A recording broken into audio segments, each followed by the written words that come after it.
On this edition of Native Report, we'll learn about medicine wheels and landmarks as boundary markers of the Lakota world. We'll learn about the national effort to improve the tribal-state relationships. And we meet Brandon Stevens, Vice Chairman of the Oneida Nation of Wisconsin. We also learn what we can do to lead healthier lives and hear from our elders on this edition of Native Report. Production of Native Report is made possible by grants from the Shakopee-Mdewakanton Sioux community, the Blandin Foundation, and the Duluth Superior Area Community Foundation.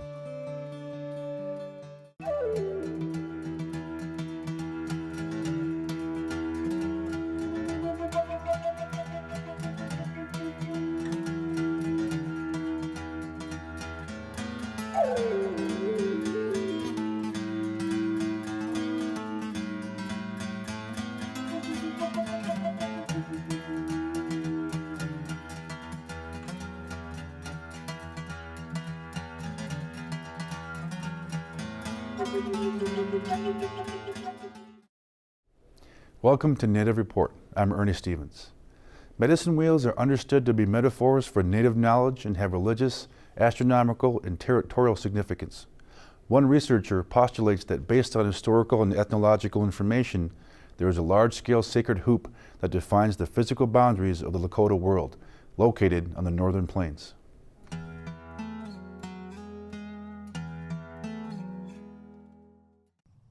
During the summer of 2003, Paul Burley and two friends were hiking to the top of Cloud Peak, the highest point of the Bighorn Mountains. But the evening before they made their final ascent, he went for a walk and came upon a wondrous surprise. Within a few minutes, I encountered this medicine wheel at an elevation of about 10,500 feet. I didn't expect to find something like this high in elevation. It's the highest such structure ever found in the United States. And this medicine wheel is about 7.5 feet in diameter, a perfect circle of stones, and then divided into eighths, 8 pieces of pie, if you will, with a central cairn in the middle of that. And immediately I wanted to know who built it, when they built it, why they built it at such an inhospitable location. Other than about 2 to 3 months out of the year, it's covered in snow. And most importantly, what is the symbolism of this medicine wheel representing? Cultures all around the world have used circular symbolism to represent these sacred relationships between you and me, us and the earth, us and the cosmos, and us and the Creator. I began to study the Northern Great Plains in general, identify the tribes that lived in that area historically and potentially prehistorically based on historic records or written about the peoples that had lived in the Northern Great Plains. Because I wasn't initially aware of who would have constructed this medicine wheel, although I recognized it as most likely something that was Native American. This began a journey of discovery for Paul. His curiosity was further piqued while reading the Lakota creation story. The Lakota have a myth that they consider their true history that describes the 4 sons of the wind setting out from their father's lodge at the center of the Lakota world and going out and setting the 4 cardinal directions, beginning in the west direction and then walking clockwise to the north, the east, and the south cardinal directions, back to the west direction, and then back to the center of the world. And the center of the Lakota world is at Bear Butte, South Dakota. And so I studied the cultures that were known to have lived in the area, the physiography of the Northern Great Plains, including the Bighorn Mountains, other mountain ranges, other significant physiographic features, topographic features, as well as rivers. Suddenly I was putting together ideas that what is specifically being described in this myth of certain locations for the setting of the 4 cardinal directions. The myth was very specifically describing the center of the world. I recognized as being a description of Bear Butte itself, very specifically the description of the the cardinal west direction, and where the four sons of the wind set. That marker at the edge of the world was very specifically describing Cloud Peak in the Bighorn Mountains. And then to the north, the Killdeer Mountains, and specifically the South Killdeer Mountain, where Medicine Hole is located, a very sacred feature for a number of tribes. And to the east, the myth is describing a specific location on a very dry, windswept plain of east central South Dakota. And there is a medicine wheel that is located in that direction. And then to the south, the myth is very specifically describing Chimney Rock. As a matter of fact, the medicine wheel in Wyoming at Bighorn, in the Bighorn Mountains, and this medicine wheel in east central South Dakota form a line virtually perfectly through the center of Bear Butte, and that line is 600 kilometers in diameter. There is no historic record as to how this was done, but Paul theorizes this was done through observation over many years of astronomical events. The implications are staggering. If indeed what I was concluding was correct, that this would be an important finding to make people aware of, not only for the Lakota, but the world in general. It is the largest structure, sacred structure, constructed on Earth. And so I was directed to an elder in red shirt on the Pine Ridge Reservation to speak to, and I presented my information to him. And he confirmed that what I had found was good, that it was right, and it was time to make this information known. One of the requirements for declaring sovereignty as an independent nation is that you have defined the extent of your territory, the extent of your country, if you will. And I believe that the Lakota had done that. That potentially has implications for understanding as a sovereign nation where these people lived, and the implications that it has for the treaties that were signed, and the locations of the reservations, and properly the extent of the territory that the Lakota should rightly have as a people. The most important aspect of this sacred structure that was constructed across the northern Great Plains is the symbolism that it represents, and these relationships between oneself and the environment within which one lives.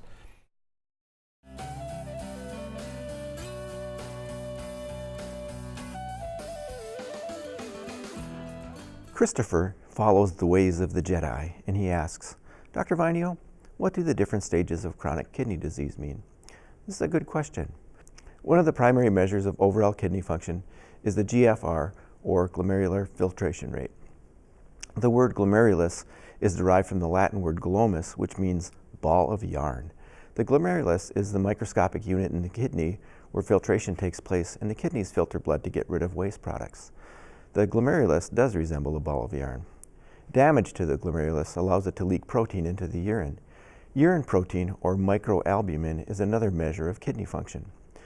People with high amounts of protein in their urine are at increased risk for having chronic kidney disease progress to kidney failure. Creatinine is a byproduct of muscle metabolism, and the creatinine level on a blood draw is another measure of kidney function. The creatinine level starts to rise as kidney function worsens. The most common causes of chronic kidney disease are diabetes and hypertension, and good control of both is important.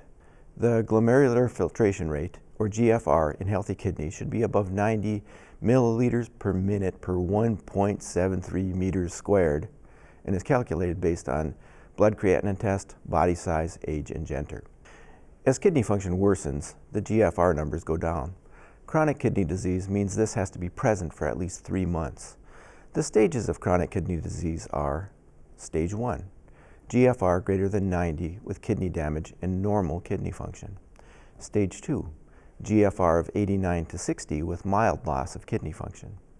Stage 3A, GFR of 59 to 45 with mild to moderate loss of kidney function. Stage 3B, GFR of 44 to 30 with moderate to severe loss of kidney function. Stage 4, GFR of 29 to 15 with severe loss of kidney function. Stage 5, GFR of less than 15 with kidney failure. This is the point where dialysis is needed. Chronic kidney disease is a serious health issue. In the early stages, there are often no symptoms, and by the time symptoms such as fatigue, high blood pressure, itching, decreased urine amounts, abnormal heart rhythms, swelling, electrolyte imbalances, and unintentional weight loss show up, there is already lots of damage done. Good diabetes control and good control of high blood pressure can prevent chronic kidney disease from getting worse. The kidneys filter out toxins from our bodies, and they help metabolize many different medicines. Some medicines have to have dose adjustments, and some medicines cannot be used at all. Usually a nephrologist or kidney specialist is involved when someone has chronic kidney disease that has worsened. This is complicated stuff. In addition to the GFR, the creatinine level and the urine protein levels are also figured in. Lifestyle changes such as exercise, weight loss, and a sensible diet really do matter. Remember to call an elder. They've been waiting for your call. I'm Dr. Arnie Vainio, and this is Health Matters.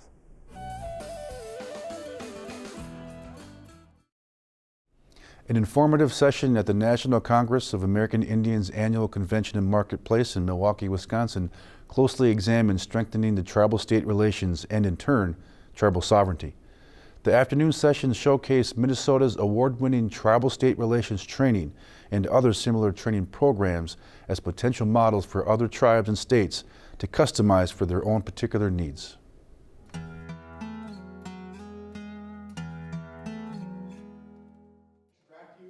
Improving state and tribal relationships has taken on new meaning due to recent policy trends toward increased devolution of federal programs and constrained resources available at all levels of government. One breakout session at the National Congress of American Indians Annual Convention explored the benefits of intergovernmental coordination and collaborative problem solving. We're probably the best entity where you can get the majority of tribes coming together in one place to talk about the broad array of issues that are important to Indian country in terms of advancing our governmental relationships. It is a logical venue in order for the tribes to begin having a good conversation about state tribal relations, because we focus so much on the federal tribal that now is becoming more important to engage in the state tribal relationship.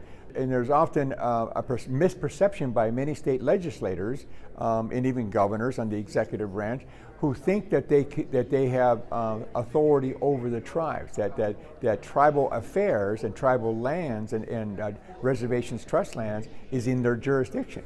So unfortunately they waste a lot of energy by doing that. And by developing better relationships, then we can improve relationships in terms of what the concerns are and how we can find a win-win proposition, whether it requires state legislative action or whether it's just a matter of policy. State tribal relations are extremely important because as we educate our fellow legislators, we have to remind them that states are sovereign nations, as it's brought out in the United States Constitution. Well, a lot of these folks did not get tribal governance when they went to school or college. So they have absolutely no idea.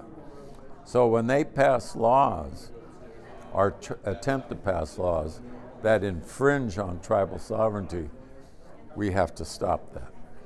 So, and the best way to do that is just to educate them and get them to modify their legislation so that it does no harm to tribes and moves on.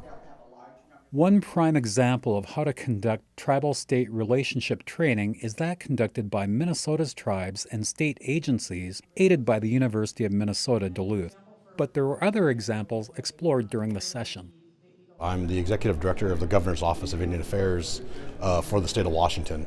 I've been serving in that position now for 13 years. And one big component of our office is to talk about training that we do for state workers on tribal culture, tribal government, and tribal sovereignty. I think that training is very important for a couple reasons. One, it helps strengthen the relationship between the state workers, state agencies in regards to the development of policies that affect our tribal communities and tribal citizens within our state. It's also just, I think, for great awareness in just strengthening, again, that bond that kind of exists, or the government-to-government relationship that exists between the state of Washington and tribes. I think a lot of times is if we can have early consultation, early engagement, and that maybe sometimes that the state will craft a policy or a law that will have tribal impact, that maybe they'll craft it differently so that it meets the needs of the tribes and that it doesn't conflict with tribal law, federal law, and the like. So then maybe we avoid any sort of friction or engagement. I think one of the biggest, most compelling arguments for states and tribes to work together is they have a finite number of resources. They can maximize those resources and work to address their mutual concerns. It's much easier to get something passed through a state legislature than it is through Congress. The turnaround time is shorter. For many states, we have citizen legislatures. So these are our neighbors, these are our teachers, these are store owners, these are people that we know in our community who we have access to. So I think that the opportunity for advancing the state-tribal relationship is actually greater at the local level. And we do have sizable state budgets. And we do have legislators and governors and state agencies who are willing to work with tribes to advocate for tribal interests and invest in tribal communities. The takeaway from the afternoon session is that there has been much done by many tribes in their respective states to improve tribal-state relationships. But a more concerted effort needs to be made moving forward. I've been a chairman for 40 years now, so I've had the privilege and honor to witness how much growth and how much maturity has evolved in state-tribal relationship, to the benefit of our successes over the course of the last 30, 40 years. We now are more engaged with state legislators and state executive branches, the governors, et cetera, and it has caused us to have a better relationship, a more informed relationship. Rather than argue over who's more sovereign, let's talk about how we can address issues of mutual concern and make us a part of the solution and not part of the problem.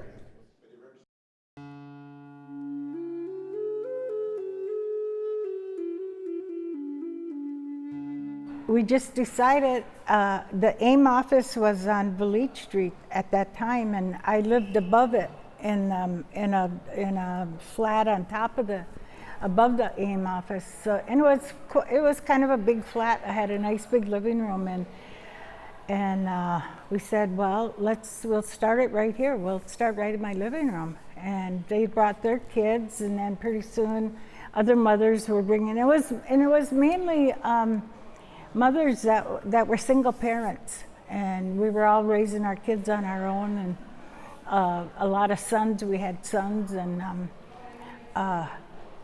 we just did it. There was Darlene and I and Marge, and we started teaching them about the culture.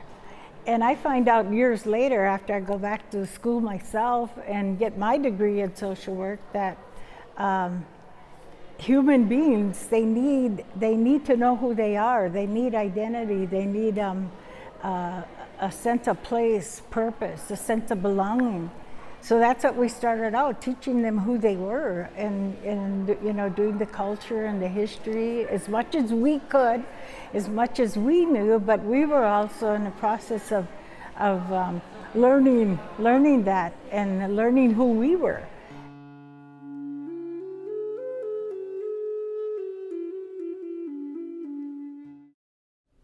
Brandon Stevens is the Oneida Nation of Wisconsin's vice chairman. Prior to this, he served several terms as a councilman on the business committee. Native Report had the opportunity to interview Vice Chairman Stevens about his time as councilman, the important issues the business committee addresses, and what the future may hold for all Native nations.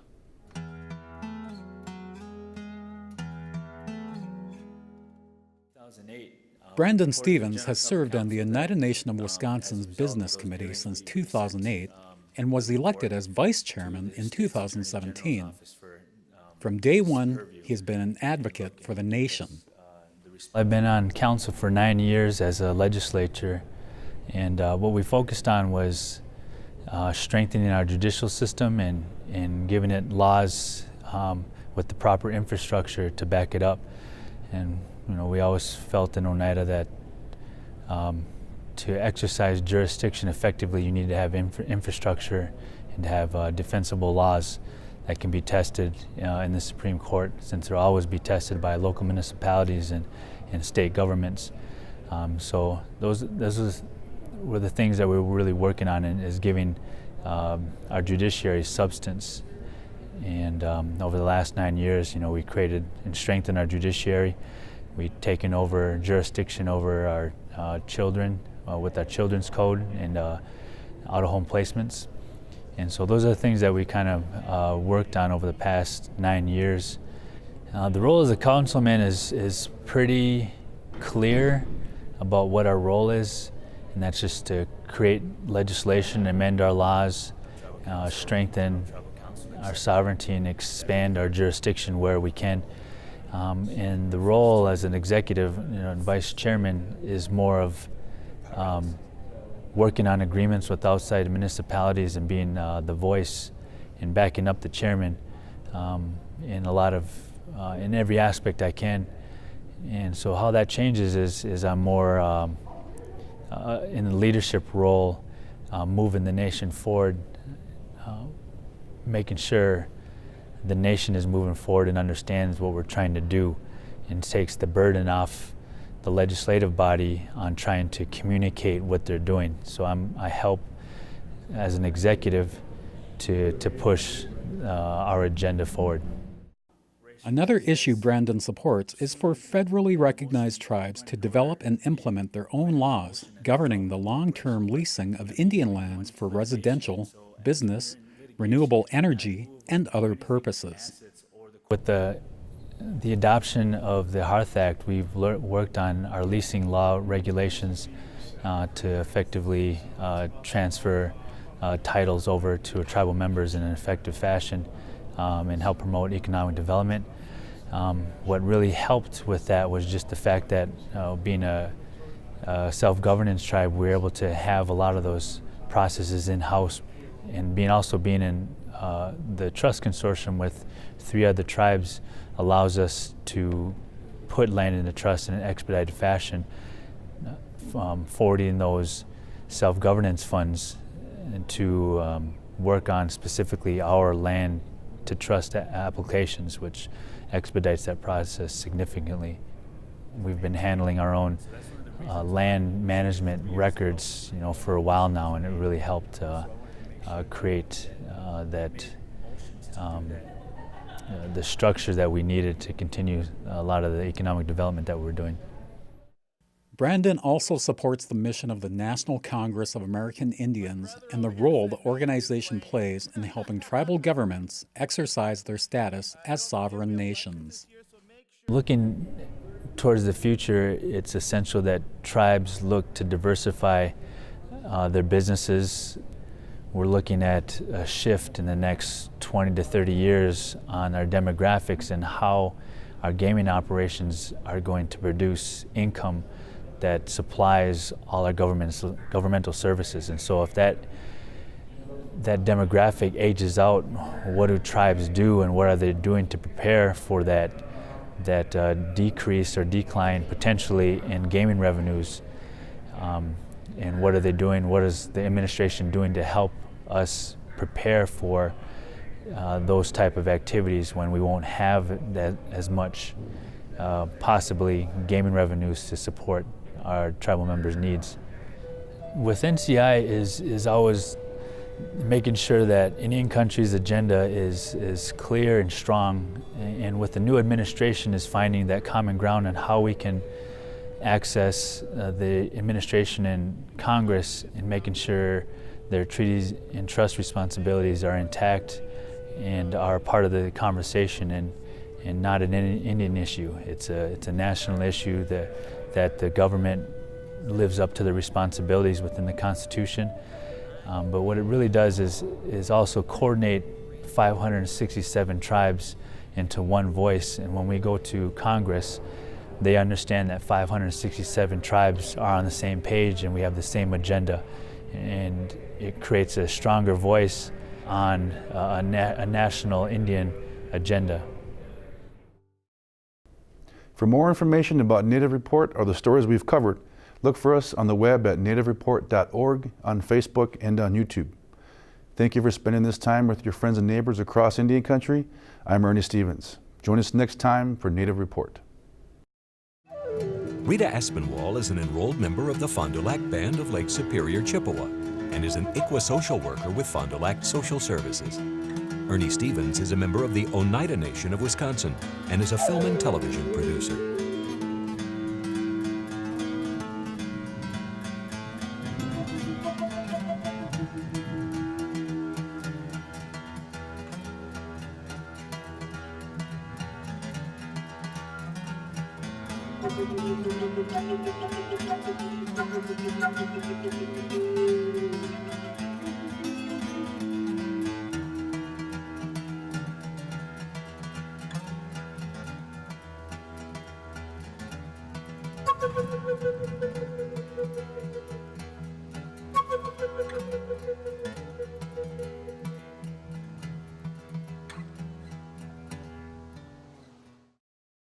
Production of Native Report is made possible by grants from the Shakopee-Mdewakanton Sioux community, the Blandin Foundation, and the Duluth Superior Area Community Foundation.